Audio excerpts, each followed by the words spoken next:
انہوں نے 1965 میں اپنی جان کا نذرانہ دے کر ملک و قوم کا وقار بلند کیا۔ بیٹا، اب میری ماں کا ارادہ تھا کہ میں بھی پڑھ لکھ کر اپنے بڑوں کی طرح فوج میں بھرتی ہو کر اپنے ملک و قوم کی خدمت کرتے ہوئے شہادت کا مرتبہ پاؤں۔ لیکن بیٹا، میں اس وقت ڈر گیا تھا اور میرے قدم ڈگمگا گئے تھے۔ پھر میں گھر سے بھاگ کر شہر چلا آیا تھا۔ اس وقت میری عمر بامشکل 13 سال ہوگی۔ پھر وقت گزرتا گیا اور میری عمر بڑھتی گئی۔ زندگی اپنے رنگ کھولتی گئی اور میں زندگی کے جھنجھٹوں میں ایسا کھویا کہ پلٹ کر دوبارہ گاؤں نہیں گیا۔ اتنا عرصہ بیت جانے کے بعد بھی میں اپنے دل سے ماں کی محبت کو نہ نکال سکا۔ میرے کانوں میں ایک ہی صدا گونجتی ہے، بیٹا تم کہاں چلے گئے ہو؟ شام ہونے سے پہلے گھر واپس لوٹ آنا، ورنہ اندھیرے میں تم راستہ بھول جاؤ گے۔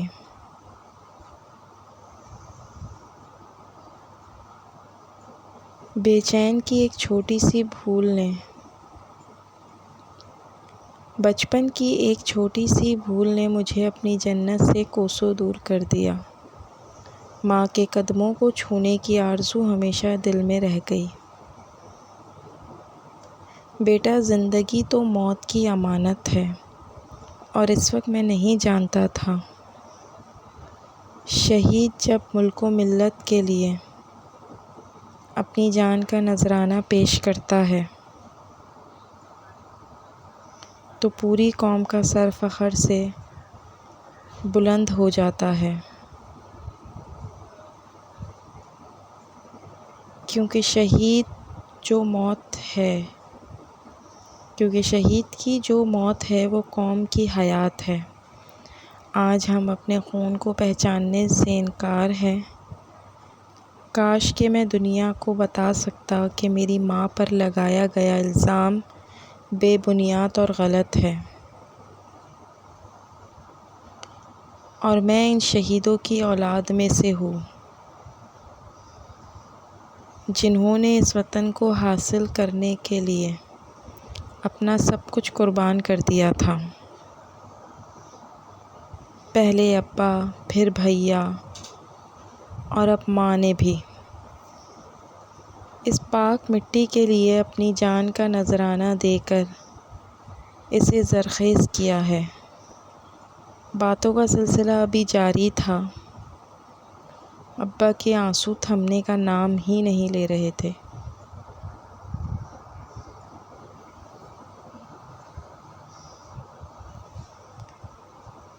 وہ تصویروں کو آنکھوں سے لگا کر بار بار چوم رہے تھے اور اپنے رب سے معافی بھی مانگ رہے تھے۔ پروردگار، مجھے معاف کر دو، میں نے اپنی ماں کا دل دکھایا تھا۔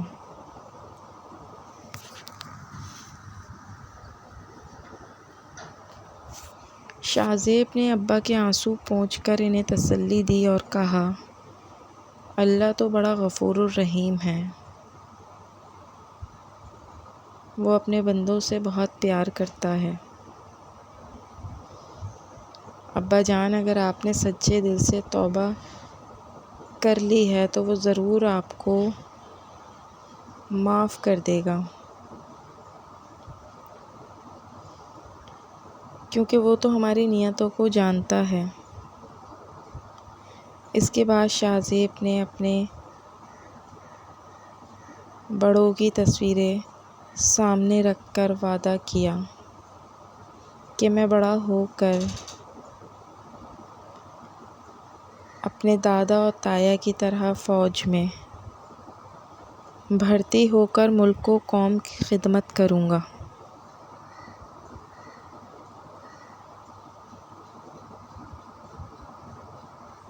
پھر وقت گزرنے کے ساتھ ساتھ شاہ زیب بڑا ہو گیا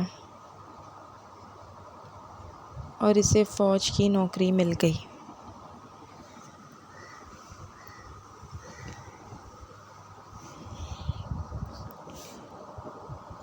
وادی سوات میں پاک آرمی دہشت گردوں کے خلاف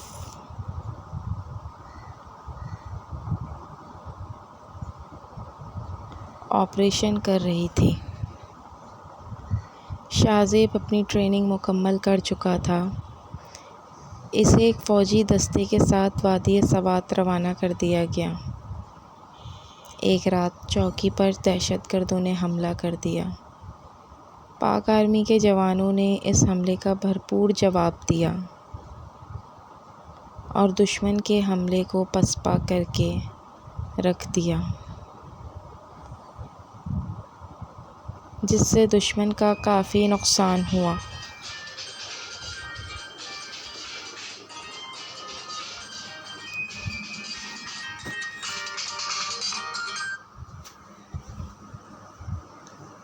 پاک آرمی کے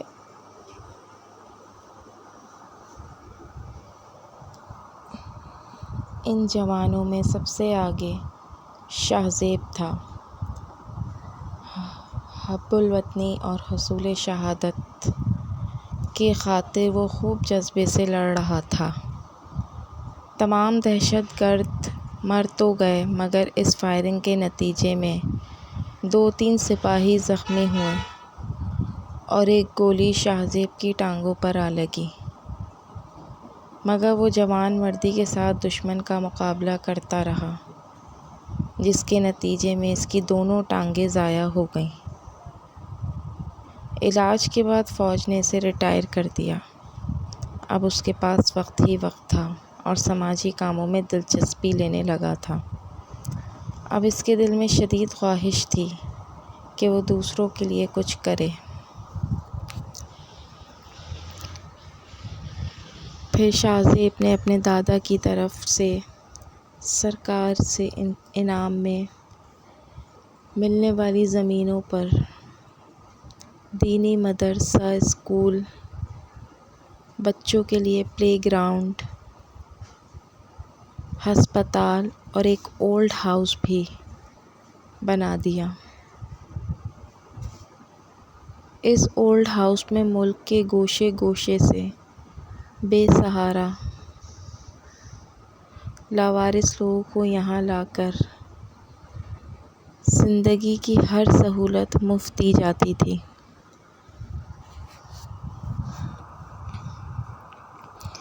اس کام کے لیے شاہ زیب نے ہر شہر میں اپنا دفتر کھول رکھا تھا تاکہ ایسے لوگوں کو یہاں لایا جا سکے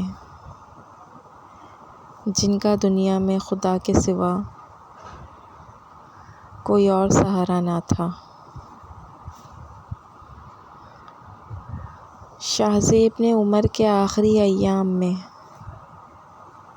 بتایا کہ یہ زمینیں میرے بزرگوں کو سرکاری کی طرف سے انعام میں ملی تھیں اور مجھے اپنے بزرگوں کی طرف سے